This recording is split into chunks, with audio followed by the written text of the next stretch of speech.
I don't want to. I don't want to indict anybody. I just want, however trite this sounds. Lyle Alzado's death is a haunting reminder in the NFL of the dark side of fame. Once the most feared player on the field, his life fell into tragedy due to his use of anabolic steroids. But before we begin, make sure to subscribe. His choices ruined his life. Lyle Alzado was one of the first major sports figures in the U.S. to openly admit that he used anabolic steroids. In the final year of his life, as he fought against a brain tumor that would ultimately take him, Alzado made a powerful statement. He believed his steroid use directly contributed to his illness.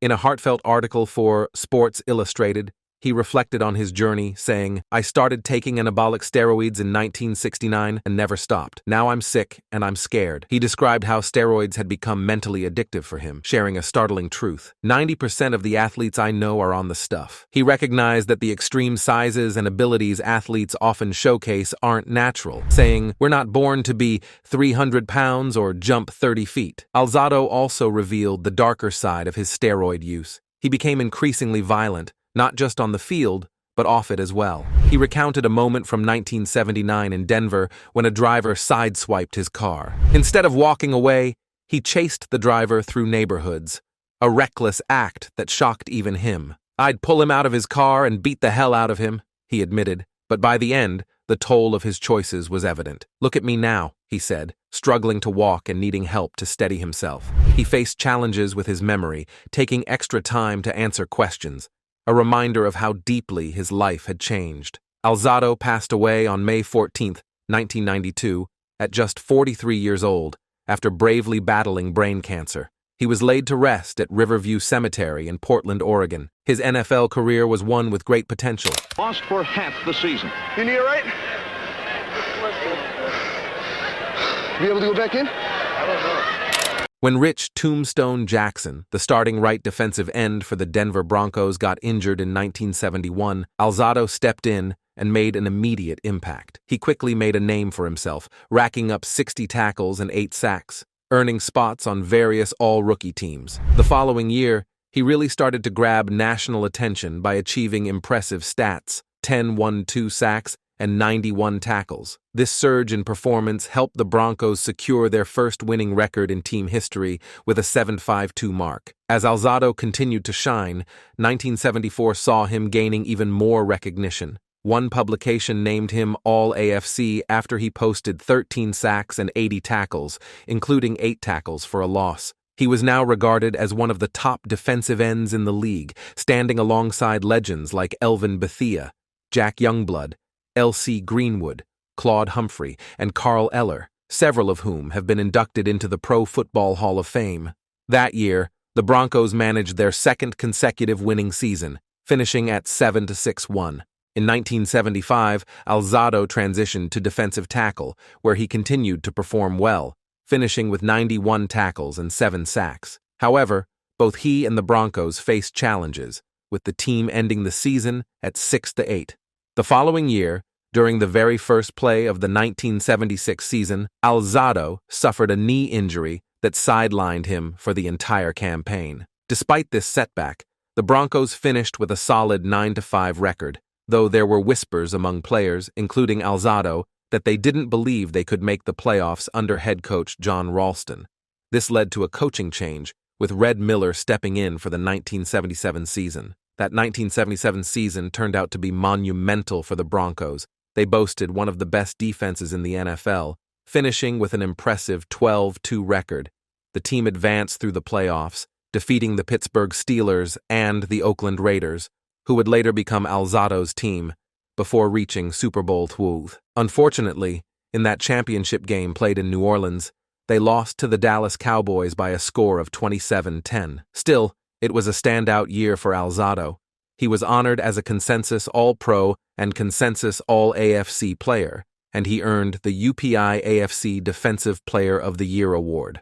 Leading the team in sacks with 8 and making 80 tackles, he was clearly a vital part of the Broncos' success. In 1978, Broncos returned to the AFC playoffs, but faced the Steelers again in the first round and lost.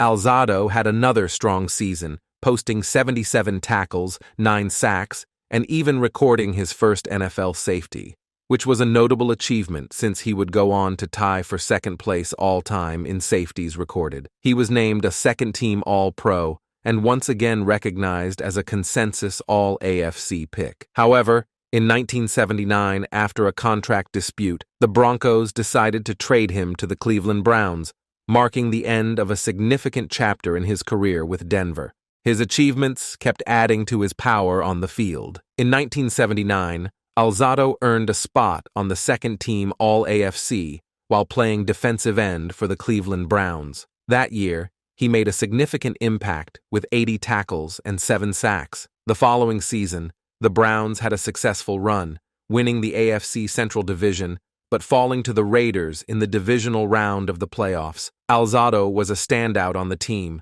leading in sacks with 9 and earning All-Pro and All-AFC honors. In 1981, he recorded 83 tackles and once again topped the team in sacks, this time with 812.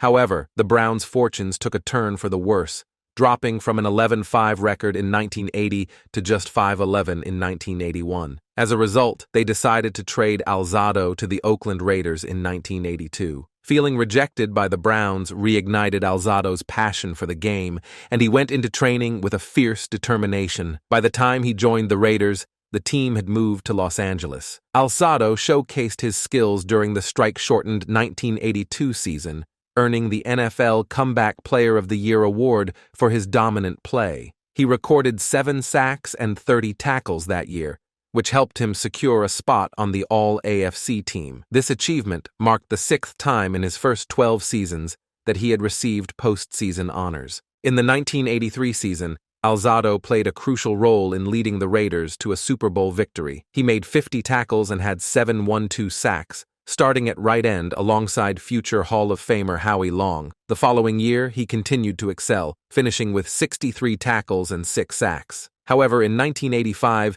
injuries began to take their toll, and his numbers dropped to 31 tackles and just 3 sacks. After the 1985 season, Alzado decided to retire from football. He did try to make a comeback in 1990 but suffered a knee injury during training camp, which led to his release from the team.